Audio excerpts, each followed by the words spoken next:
Morning, morning.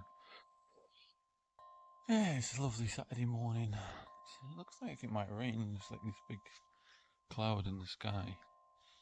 But I don't know if it's gonna or not. Kind of feels a bit humid, and I'm trying this new mic head to see if it works or not with this new phone. What the quality will be. I'm just gonna show you these courgettes that are coming out lovely.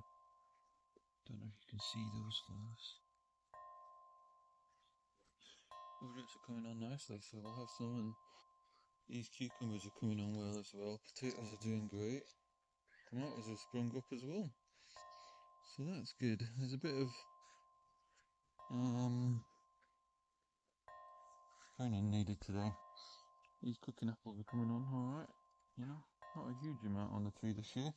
And to be honest, there's not a huge amount on the whole fruit trees this year. But it's one of these things, you know, where I'd rather the boys played basketball and football in the garden than have a huge crop, you know.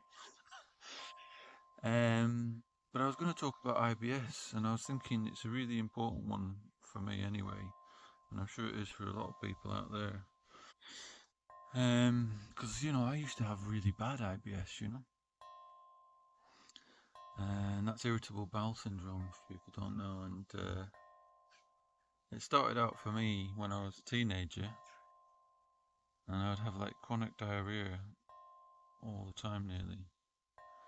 And I think that partly it was to do with diet, where we were living in that derelict house, and I would eat oats with sugar on top for breakfast, with either UHT milk, which is not good either, or water on it, and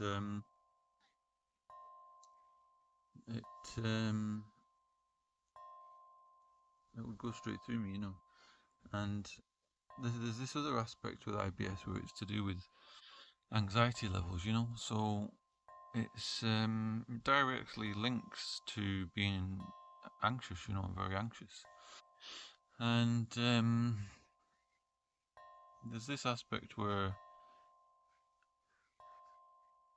if we have catastrophic thoughts and high anxiety, and we ruminate on these catastrophic thoughts and turn them into feature films that are horrendous and get stressed about that, you know, that directly has an effect on our gut, you know, and also tolerating high levels of stress situations for long periods of time. You know, like say when I was working in the prisons, you know, you can't really deal with that volume of work with all of those high risk situations, while being massively understaffed, you know. You can't really deal with those things without getting stressed half the time, you know, to a certain degree. But also it is about the catastrophic thoughts, you know, senses of responsibility sometimes in that situation as well, rights and wrongs, and there's this aspect of feared outcomes, you know, and they can run away with us, you know, very quickly if you've got a tendency for that, for catastrophic thinking.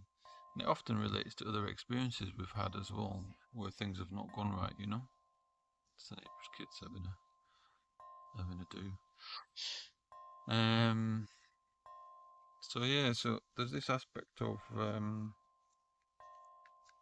it being important to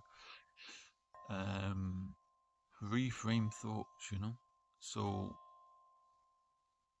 it's that thing is noticing when you're having catastrophic thoughts, or noticing when you're getting angry about something, because it is attached to anger as well. Because if you get angry, that also puts you into fight and flight mode style, and that's gonna disrupt your gut signals, and you stop digesting food properly, and you tend to do this like evacuate your bowel kind of style approach to things, you know.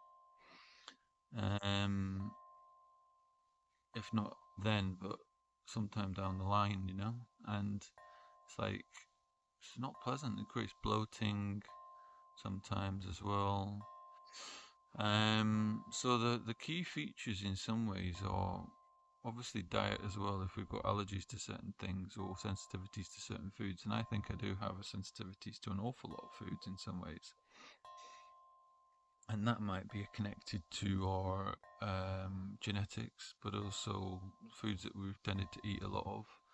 There's this thing where it seems that we can sometimes tolerate small amounts of certain foods, but any volume past that is not gonna, be good for me at least. But I'll generally now I eat more like a paleo diet, to be honest.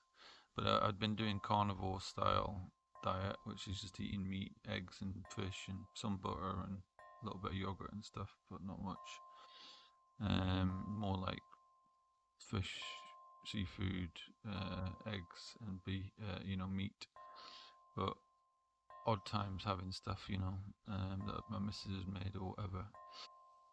But more, I would say I'm more like paleo at the moment, which is the caveman diet style, which is things that you can pick around, like a few berries and stuff and a bit of, you know, occasional bits of apples or something.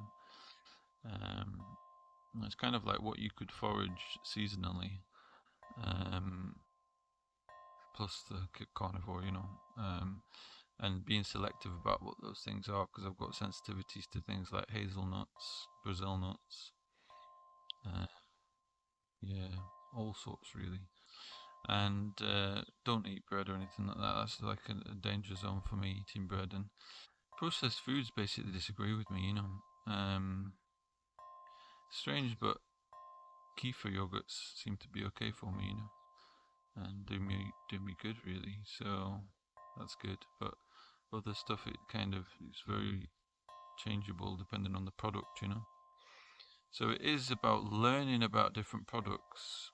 Elimination diets can be helpful where you restrict it back for a period of time, but then you introduce new items. So that's called like, yeah, basically having a review of each item that you reintroduce into your system and see what reaction your body has to it.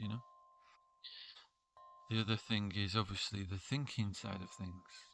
So you've got to reframe things, or like I did about my train ticket. I did a bit of radical acceptance on that and brought myself back to the moment and then made decision points from there. What am I going to spend the rest of this journey doing or the rest of the day doing?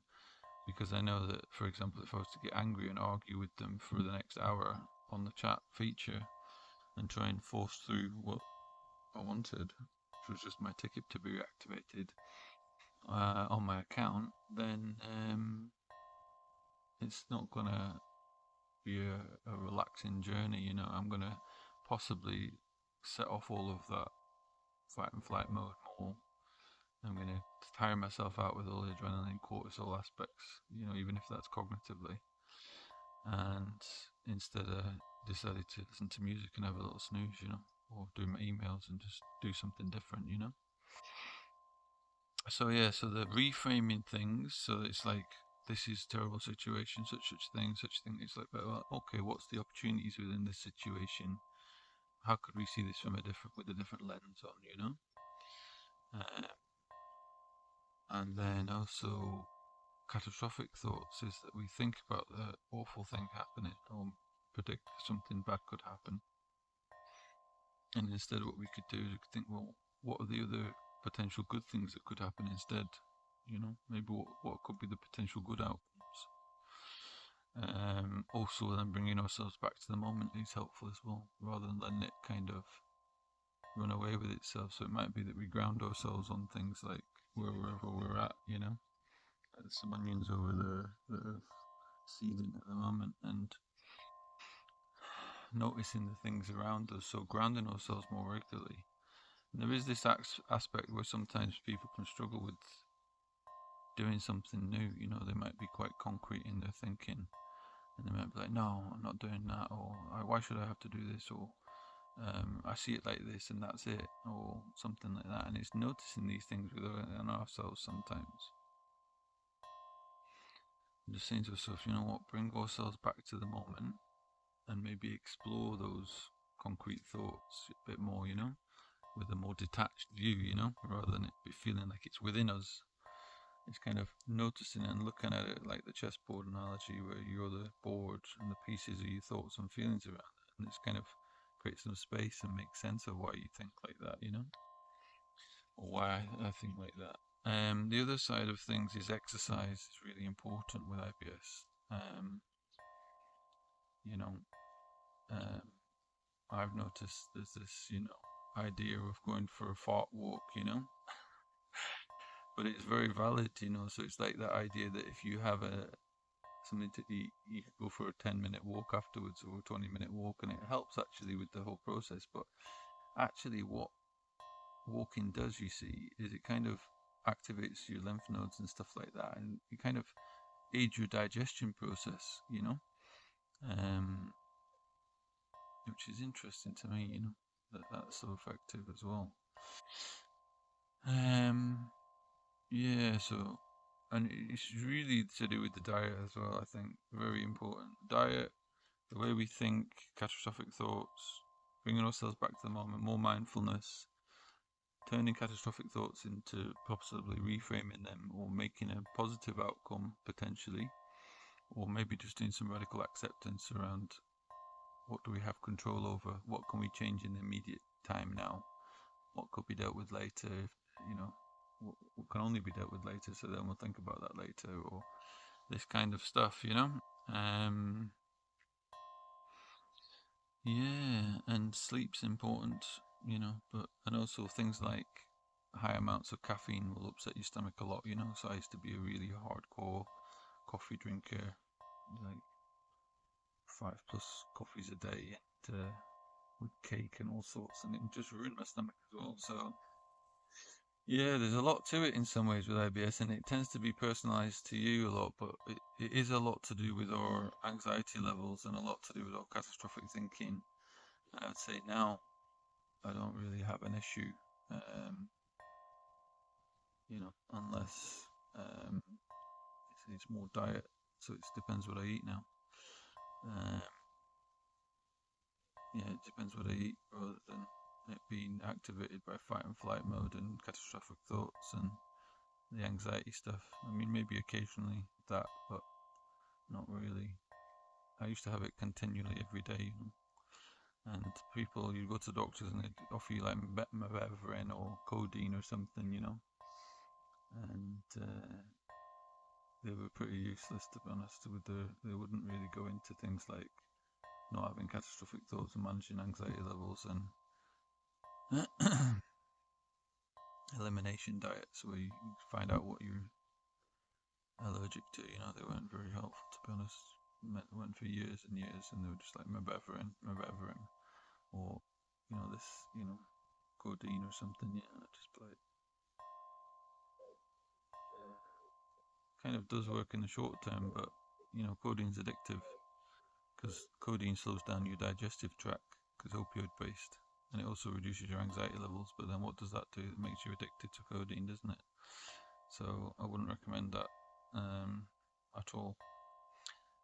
Yeah, so catastrophic thinking, reframing thoughts, instead turning it rather into, look into catastrophic thoughts and how to overcome that. I'll do another one on that probably. But also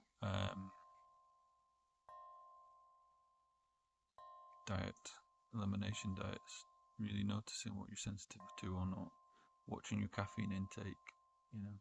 Alcohol would set things up as well for me, things like wheat beers and stuff like that. Bad news. Um, and the bloating I had since changing my diet and eliminating a lot of things, my bloating's gone down massively on my stomach, And yeah, it's good. I mean, I'm now like say 116 kilos today again, which is good. So it's a lot to do with relaxing, reframing things, managing your anxiety levels, as in using symptom management stuff, doing exercise, as in proactively looking at your schedule and thinking what you're going to do today that's going to make you feel relaxed. Not I'm going to wait until I get stressed and then do something. It's more what am I going to do to make sure I feel chilled. Like for example, I'm going to go drop my son off to football. training, and I'm going to go for a long walk in the forest, you know, which would be really nice. Then afterwards I'm going to do like a Pilates type class, you know, which is going to help a lot as well. It's kind of really nice and relaxing. And it'll do my back good. So yeah, if you need any more pointers on IBS stuff or thoughts, you know, I could give some potentially, but you do need to like do probably quite a bit of like mental health work around anxiety levels, but also it's about diet as well. And nothing changes unless something changes, you know. You've got to change things. Whatever you're doing now, it's contributing to that, be it thinking wise or behaviorally or what you're eating, you know. And you can in the UK get talking therapies for IBS, so check that out online. Have a good one. Good luck. I know how bad it can be, so I hope it improves for you if you do have IBS. Okay, have a good one. Bye. I was just thinking, what I didn't mention is untreated PTSD, you know, because if you've been triggered all day due to having complex PTSD or PTSD, that will put you into fight and flight mode, which ultimately, with myself, before I did loads of processing myself with narrative exposure therapy and EMDR and other CBT based techniques, then basically those triggers would get activated all day, and then ultimately puts you into fight and flight mode, and then ultimately that affects your stomach because your anxiety levels are high. And what tends to happen is you eliminate your bowels at some point after that. You know, it affects your gut function. You know, you stop digesting food properly. So it is seeking out treatment from a a service if you can, or a therapist, or speaking to your GP about that, and they might have a referral idea. If you don't have access to that, because this goes out across the whole world, then the way I self-treated that was with narrative exposure therapy, EMDR processing on myself, and reframing things, and using a lot of the kind of techniques to ground myself and bring myself to the present moment more quickly, rather than letting it run away with itself for a long time without, you know, that feeling. So yeah, something that I forgot to mention in the IBS video, which is an important factor. Alright, take care for now.